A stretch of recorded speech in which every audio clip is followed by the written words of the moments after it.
अगर आपको मेडिटेशन और हेल्थ की बातों को अच्छी रीति समझना है तो यूट्यूब चैनल है शिव शक्ति मेडिटेशन बीके कुसुम, फिर सब्सक्राइब करेंगे और जो लक्ष्मी नारायण का आइकॉन है उस पर टच करेंगे तो हमारी चैनल खुल जाएगी। वहाँ प्लेलिस्ट में आपको सब कुछ ग्रुप वाइज मिलेगा।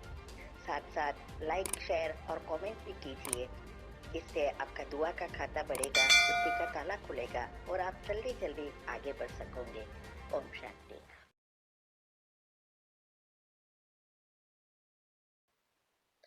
ओम शांति। आजकल जो ब्राह्मणों का झाड़ में बड़ा तूफान आया है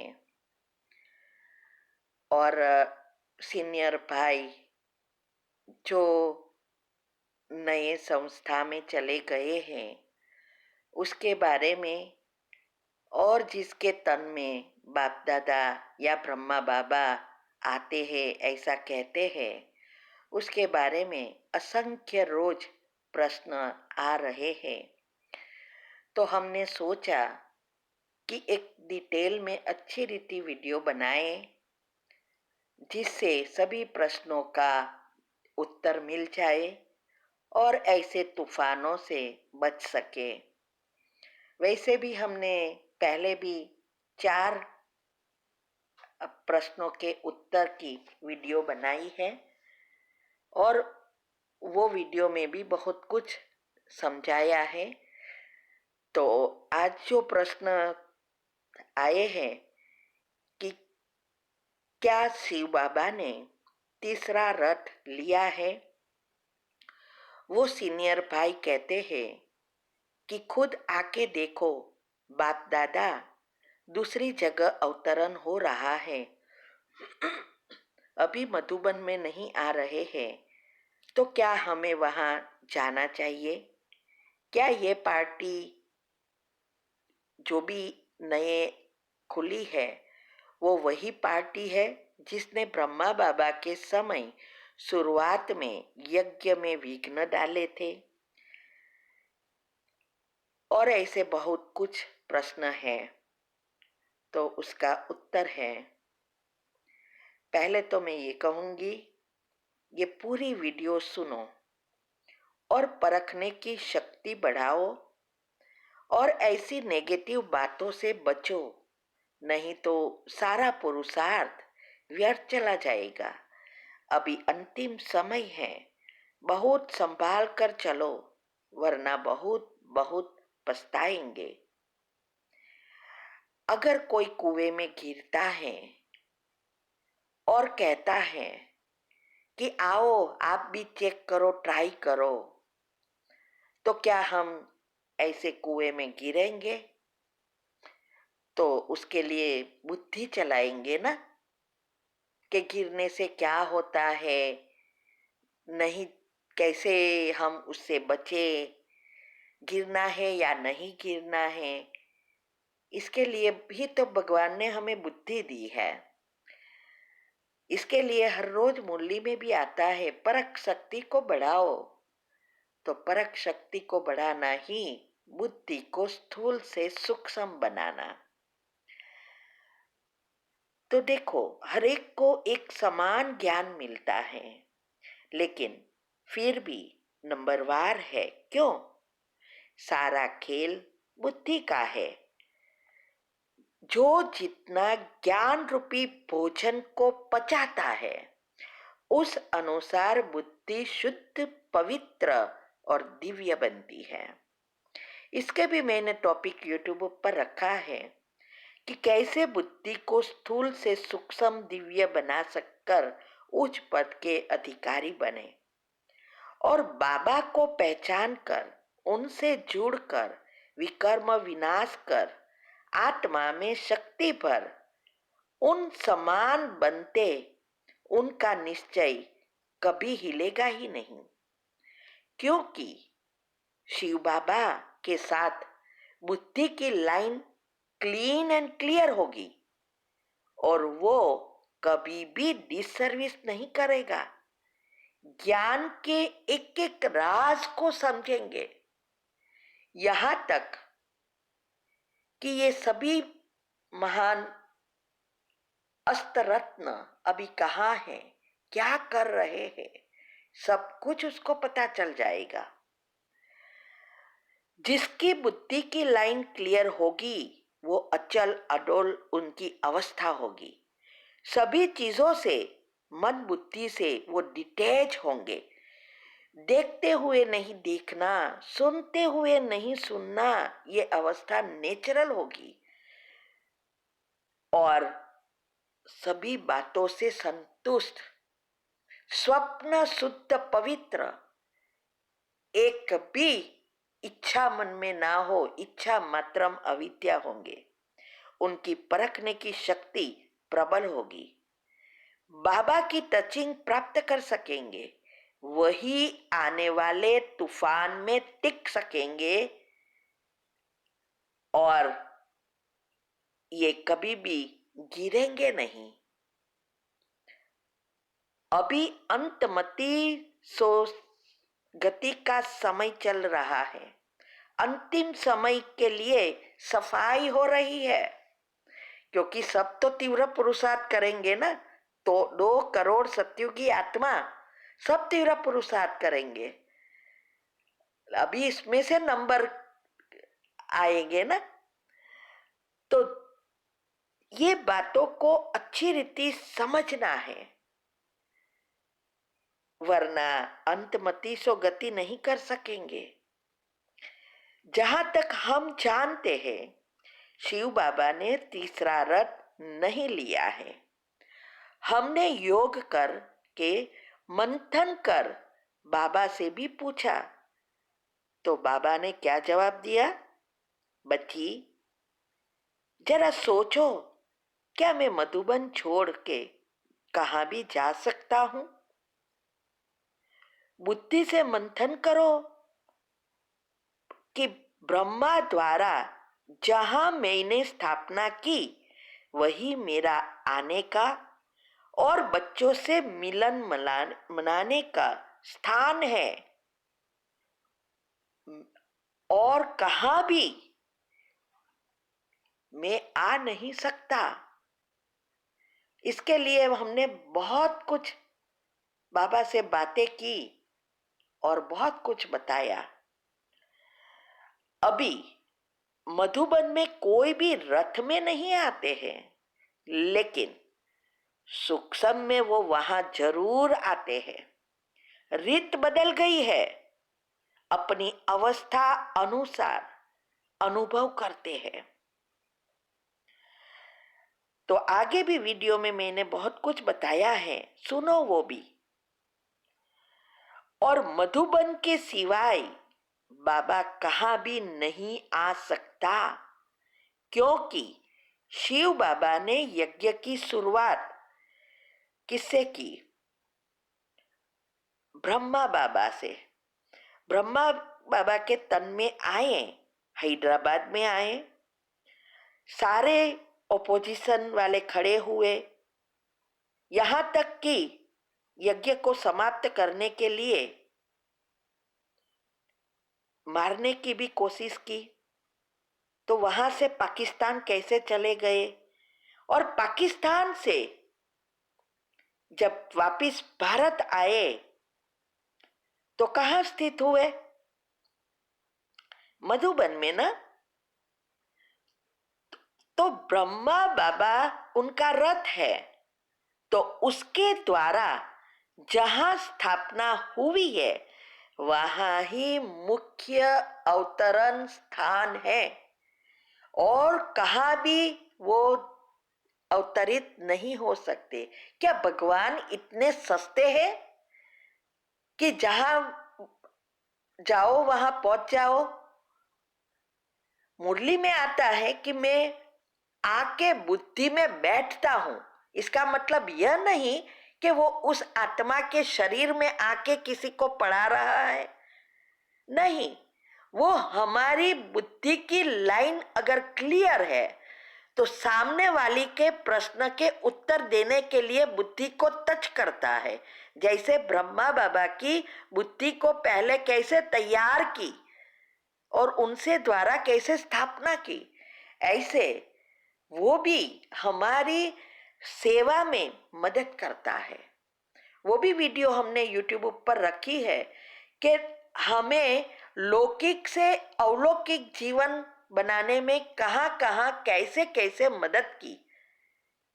लेकिन उसके पहले हमें पात्र बनना पड़ता है ना। तो अगर तीसरा रथ ले भी तो मधुबन में ही लेना।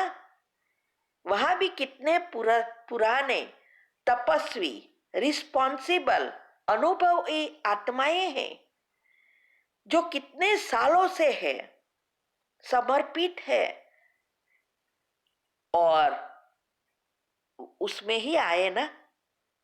और संदेशी अभी तो जाती है, तो संदेशी द्वारा भी मैसेज देते। तो अभी याद रहे, ब्राह्मणों का झाड़ जोर जोर से हिल रहा है। जैसे दुनिया में भी जब बड़ा तूफान आता है तो कई वृक्ष हिलते हैं तो कितने गिर जाते हैं, कमजोर पत्तियां, डालियां जो सड़ी हुई है वो गिरते हैं। लेकिन जब कोई वृक्ष ऐसा है जो मूल से ही सड़ गया है तो वो जड़ से उखड़ जाता है ना। ऐसे ही ब्राह्मणों का झाड़ भी 3-4 साल से हाल हिल रहा है, कई पत्ते डालियां सड़ी हुई निकल रही है। लेकिन अभी तो जोर शोर से आया है और अभी भी आएगा। कितनी मुरलियों में आया वो नहीं याद रखते कि ऐसा तूफान आएगा, ऐसा माया हराएगी जहां महारथी भी गिर जाएंगे और हमारी संशय बुद्धि होना शुरू हो जाएगी। इसीलिए अवस्था बहुत बहुत महत्व की है। हमें भी उनकी बहुत वीडियो मिली है जिसमें अभी बाप दादा और ब्रह्मा बाबा आ रहे हैं, ऐसा कह रहे हैं, आते नहीं हैं। हमारे पास तो 1 सेकंड का भी टाइम नहीं है ऐसी बातों को सुनने की। फिर भी हमें चेक करना है कि वो क्या कर रहे हैं जिससे हम बाबा से पूछ सके। तो क्या रियल में वो आते हैं? इसके लिए हमने भी टाइम निकाल कर उसकी वीडियो सुनने की प्रयत्न किया। बाप दादा की वीडियो देखी, उसमें कोई मुरली जैसी चलती ही नहीं है। वैसे तो ब्रह्मा बाबा की भी ऐसी ही है।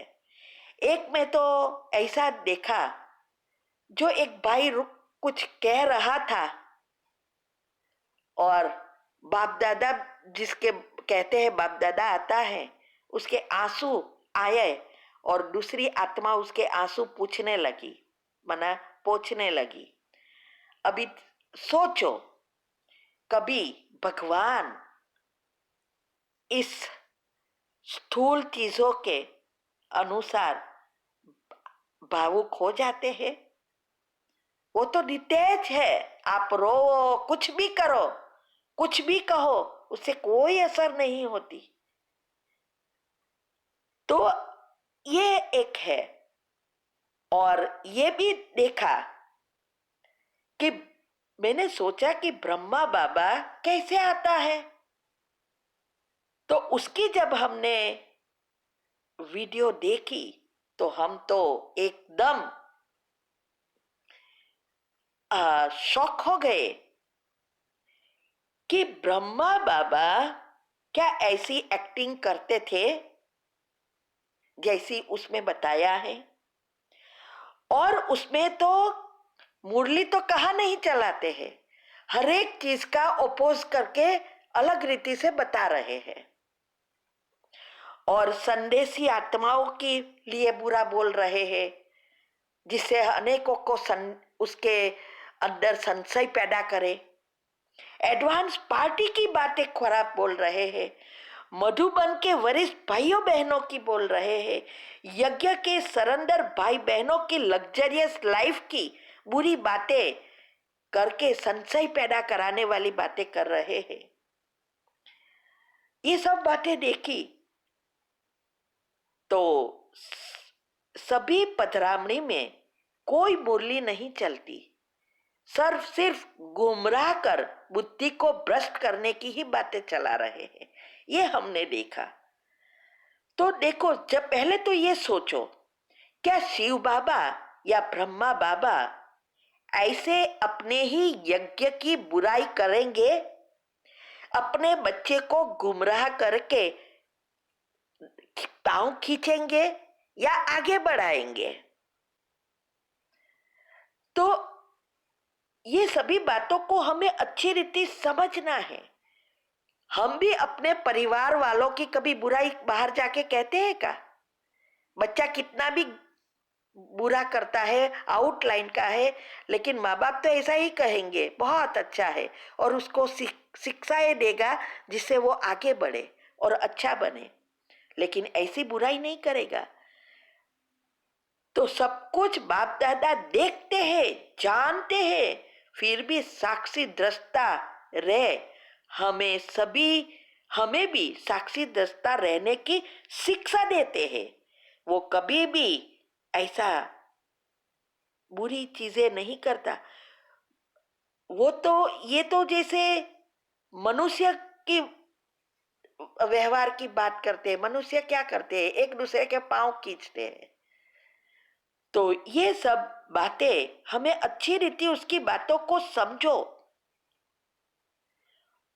और दूसरा ये भी है, क्या ब्रह्मा या कोई भी आत्मा शिव बाबा के सिवाय नीचे आ ही नहीं सकती?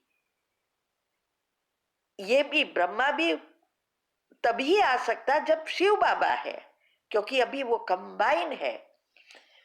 ये सब हमें सोचना है। आपने प्रश्न ये भी किया कि क्या ये वही पार्टी है जिसमें ब्रह्मा बाबा की शुरुआत में यज्ञ में विघ्न डाले थे, हड्डियां डाली थी, असुर बने थे, वही है? तो इसका जवाब है नहीं। ये कैसे ये हो सकते हैं? आज इतने साल के बाद तो वो जीवित भी नहीं होंगे। यज्ञ की शुरुआत में अज्ञानियों के कारण या अज्ञानियों ने विघ्न डाले, और अभी जो ब्राह्मणों का झाड़ हिल रहा है, यज्ञ में हड्डियां डाल रहे हैं, यज्ञ को बीच में विघ्न डाल रहे हैं, वो तो ज्ञानी आत्माएं हैं। बड़ी बड़ी ज्ञानी आत्माएं विघ्न डाल रही है। वैसे भी मुरली में बाबा कहते हैं कि आदि सो अंत होगा, साक्षात्कार होगे, और जिससे यज्ञ की शुरुआत हुई और यज्ञ में हड्डियां डाली, वो भी होगा, लेकिन ये भी बताते हैं रूप बदल जाएगा। पहले शिव बाबा के शक्ति से सब कुछ हुआ है, और यज्ञ में असुरों के विघ्न को से बचने के लिए भी बाबा की शक्ति थी। लेकिन अभी साक्षात्कार भी आत्मा के खुद के पुरुषार्थ अनुसार, खुद की अवस्था अनुसार, खुद की शक्ति से कराएंगे। और ये विघ्न के समय असुरों से बचना है, तो अभी वही बच सकेंगे जिसका खुद की अवस्था होगी और बुद्धि की लाइन क्लीन एंड क्लियर होगी। तो ये सब बातों को अच्छी रीति समझना है। तो ये वैसे तो बहुत सारी वीडियो इसमें बन सकती है। अगर हमारा सारा मंथन हम आपको समझाए तो बहुत कुछ हो सकता है। तो देखो, हम रूहानी गवर्नमेंट है, रूहानी सैनिक है, यज्ञ रक्षक है, विघ्नों डालने वाले असुर नहीं है। शास्त्रों में भी कहा है ना कि असुरों ने ही यज्ञ में विघ्न डाला और यज्ञ को भंग किया, लेकिन राम और लक्ष्मण उनके रक्षक बने और यज्ञ की समाप्ति हुई। तो यहाँ भी राम माना परमात्मा भगवान, और लक्ष्मण माना जिस आत्माओं का लक्ष्य मन में क्लियर है और दुनिया से वो उल्टा हो गया है, उसकी ही लाइन क्लीन एंड क्लियर होगी, कनेक्शन नेचुरल होगा, तो दोनों साथ मिलकर इस यज्ञ में यज्ञ रक्षक बन अंत तक उसका रक्षा कर इस यज्ञ की समाप्ति करेंगे। क्योंकि भगवान तो माना शिव बाबा तो निमित्त बने हैं, करण करावन हार वो है, लेकिन वो करेगा नहीं, हमारे पास कराएगा। तो वो करण करावन हार भी है, साक्षी दृष्टा निमित्त बनकर करता भी है और हमारे पास कराता भी है। तो अगर हम यज्ञ भक्षक बने तो उसकी भी कर्म के नियम अनुसार पदम गुना सजा है ना। वैसे भी छोटे छोटे पाप कर्म में भी पदम गुना है। तो ये यज्ञ रक्षक की जगह भक्षक बने तो क्या होगा? दुनिया में भी सैनिक होते हैं, वो देश की रक्षा के लिए होते हैं। अगर वो गद्दारी करे तो उसको गवर्नमेंट भी कितनी बड़ी कड़ी सजा देती है ना। तो ये भी तो रूहानी गवर्नमेंट है, तो सजा तो सबको मिलनी ही है, इसमें किसी का भी दोष नहीं है, क्योंकि ड्रामा ही ऐसा बनाया है जो रिपीट होना है। बस हमें परख शक्ति द्वारा आगे बढ़ना है और अंत तक टिके रहना है। हमें भी स्टेज ऊपर जाने का सौभाग्य मिला है, करीब 3-4 बार गए हैं, और जो ये अनुभव हुआ है वो हमारी तीसरा नेत्र से खींचता ही नहीं है। ऐसा अनुभव, और वो भाई डॉक्टर साहू कह रहा है कि वो पांडव भवन में रहे हैं, वो बाबा से मिले हैं, नजदीक से मिले हैं। तो उसका मतलब मिले लेकिन अनुभव नहीं, वहां रहे लेकिन उसके संस्कार धारण नहीं किया। लौकिक में डॉक्टर बन गए लेकिन रूहानी डॉक्टर बनने में फेल है। इसीलिए इस समय हमें अपना पुरुषार्थ कर अवस्था बनाकर अंतिम समय तक रहना है, अंतमति सोगति करना है, श्री कृष्ण के साथ नजदीक में आना है या पहले जन्म में आना है। तो हमने जो भी वीडियो राज रखे हैं वो सुनो। तीव्र पुरुषार्थ ग्रुप में 17 ऑडियो आती है जो हमने गृहस्थ में रहकर योग युक्त और युक्ति युक्त सभी चीजों में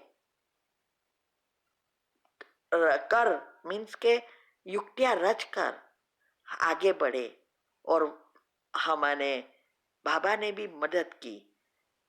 वो तीव्र पुरुषार्थ में आती है। जो कुछ हम रखते हैं अनुभव क्यों रखा है? बताने के लिए तो नहीं रखा है।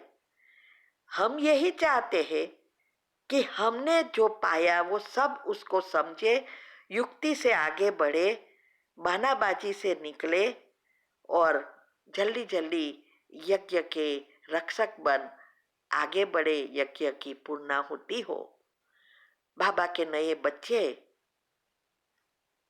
बाबा को पहचाने, पुराने आगे बढ़े, इसके लिए ये सब बाबा करवा रहा है। इतना योग चाट आप हमारा देखना, बैठ के कितना घंटा, बाबा तो 8 घंटा टोटल कहते हैं, हमारा तो 16 घंटा, ऐसे तो सारा दिन हो जाता है। सेवा, सबका बैलेंस, योग में कुछ भी है, रूहा घर में रहते हैं फिर भी आप योग चाट देखना। तो ये अवस्था बनाओ, ये क्यों में जाना बंद करो। संशय ऐसा कीड़ा है जिसकी कोई दावा नहीं है। ठीक है? ओम शांति।